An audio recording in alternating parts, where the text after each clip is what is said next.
to today's video. My name is Kara and today I am talking a little bit about marriage. It's that time of year again. My wedding anniversary is in October, so I have another year of marriage underneath my belt, and I thought it would be fun to sit down and make a video about some things that I've learned over the past couple of years being a wife. Yeah, we've only been married for a couple of years, so that's not very long, but we have been through a lot together. Probably more than most couples who have been married for 2 years. In fact, I know because I look at other couples who have been married this long and I'm like, you guys are so natural at this. Like, I feel like we have been through much more conflict than necessary, but it's okay. My husband and I are complete opposites. Obviously, like the things that are important, like faith, we're both Christians. We both have the same goals. We have the same morals, but like personality-wise, we are so different. And in some ways that's a good thing because that's kind of what sparked our first initial attraction and still does. And life is just an adventure doing it together. You know, he was kind of my first real relationship, so just the added inexperience of that. We did not live together prior to marriage, and we were only dating for about 10 months before we decided to get married. So, you know, there were just some odds that made it a little difficult, but here we are now. I feel like we definitely have our relationship more on autopilot mode. I think we definitely have a lot more to learn. There's always going to be growing, but I think we're in a pretty good place right now. We're pretty happy right now, so I think I have some advice to give on how I've gotten here, and I've learned a lot. I've become a better woman for sure. So let's get into it. The first thing I had to work on was becoming a happy person again. And it's not that marriage stole my joy, it's more that when I felt like I found my person, I really depended on him to deliver my happiness, which is a burden that he is not meant to carry. Like, that is not fair to him. We really are in charge of our own happiness. I also think that the Lord is a huge source of my joy. Not that joy and happiness are the same thing. They're very different, but both of those come from the Lord, and they also just come from the environment that I create for myself, right?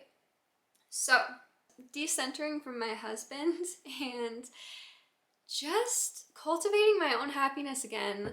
I wasn't so zoned in on what he was doing or what his mood was or how he was treating me. And I would honestly get really resentful when he had his own things going on. Like, I would get resentful if he wanted to go hang out with his friends or if he wanted to like go spend one of our days off like at the range with his friends. The range is like the Montana version of golfing, by the way. Yeah, I get really resentful over that, and that just was not fair. And the main reason behind that was because I didn't have my own stuff going on anymore. And that kills attraction, because I guarantee when you and your partner first met, you had your own things going on, you had your hobbies, you had your friends, you were up to all sorts of fun stuff, right? And why do we lose that? We need to bring that back. So, some things I did to become happy again was just start doing things I love. Got back into my hobbies. I love painting. I particularly love painting birdhouses. Take the dog for a walk. Get back in touch with your friends. How's your community? Do you need to build that some more? I've been volunteering with some things. I've been doing a lot of church groups. Yeah, do you have friends? If not, like, go make some friends. Have your own things going on. That's important. Another thing I would say is romanticize your life. I find so much joy and happiness in like lighting candles, blow drying my hair, taking a bubble bath, making a chocolate cake for no occasion at all, sipping on a glass of wine while I make dinner. We make excuses to not do these things, like we need an occasion, but you don't. I'm just in such a better mood when I'm doing all these little small things throughout the day. Again, it doesn't matter what kind of mood he's in, what kind of mood I'm in, what's going on between us, what's going on in our life. Like, if I'm just doing these little things that make life sparkly, you know, I'm reminded that beauty is around me, and I'm in much more of a lighthearted state, and life is good. On top of all of that, I have started practicing gratitude. What you focus on increases. So if I'm focusing on the things that are wrong in my marriage, if I'm focusing on the things that annoy me about my husband, if I focus on the things that I need more of, I can get in a pretty dark place because suddenly the perspective just zooms in closer and closer onto that, and that's all I see. But I can force myself to change perspective a little bit, and I can be reminded that there's a lot of great things happening in our marriage. There's a lot of amazing things I see in my husband, and I'm so grateful for that. Like, all it takes is reminding myself, and like, life is great again. I could really zone in on the fact that I get overwhelmed with laundry quite frequently.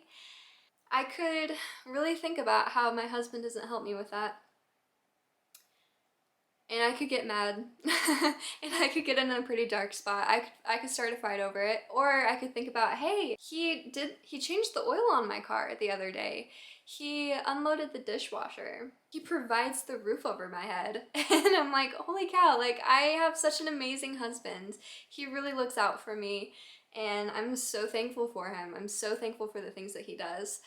It's all about where you focus on it, right? Because there's good and there's bad things. If you focus on the bad's gonna keep growing. If you focus on the good, life is gonna be amazing. It's even better when you can like verbally express to your husband what you're thankful for, because again, what you focus on increases, right? And it just builds a better environment for love to blossom.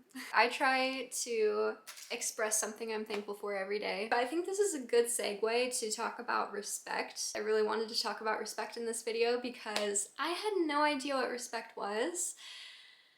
I had heard about it growing up. You hear about it in church prior to marriage. You know, they say like, wives submit to your husbands, wives respect your husbands, and you're like, okay, cool.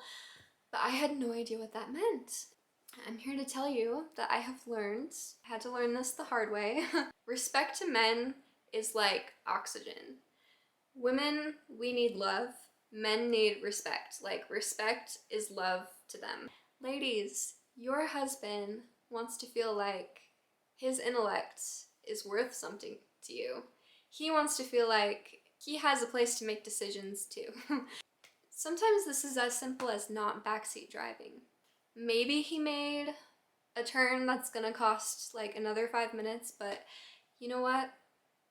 Is it worth a break in respect and intimacy? No.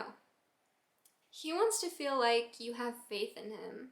He wants to feel like you have faith that he's gonna make the right decisions for his family. And I also learned that sometimes when he's bouncing ideas off of me, or if he's maybe confiding in me about something that's going on at work, like, he's not necessarily looking for my opinion on what he thinks he should do. Sometimes you just want someone there to listen to him. But that's a really big key, is men don't want wife lessons, they want life lessons. So just stepping back a little bit. Let him figure it out. Men are problem solvers. Let him problem solve. Let him drive. Let him parent in his own way. Let him live life the way he sees fit. Just let him. He needs that autonomy. I have also found in marriage that when I am disrespectful, I have learned to become quick to apologize. I am all about cleaning up my side of the street. So quite often you will find I am all about cleaning up my side of the street.